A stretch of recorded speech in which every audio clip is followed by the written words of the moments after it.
to work with the principal to identify a significant area in the school that needs improvement, and then to actually gather the data to show what the issue is, create change, and create a plan for that change, and then implement it.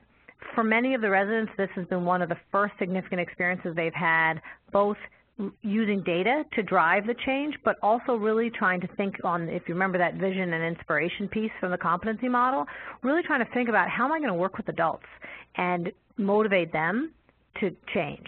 And so it's turned out to be a great sort of proving ground, and to do one in a charter context and one in a district context has also been very interesting because they've come up against different kinds of barriers in each of those contexts and really had to figure out how to work around them.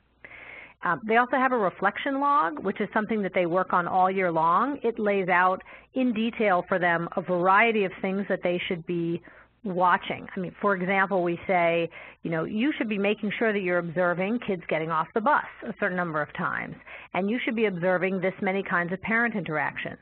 And so part of it is logging that they have done that, and part of it is really capturing their own experiences and insights in terms of what they've seen and reviewing it on a monthly basis with the program director. And it's just another way for us to hold people accountable for the learning that we want them to have.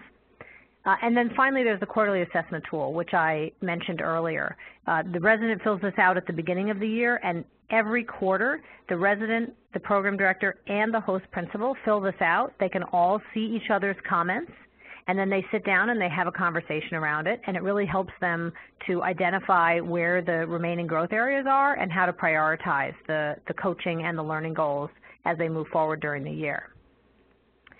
So I just wanted to end with a couple of open questions. These are just things that we are still wrestling with as we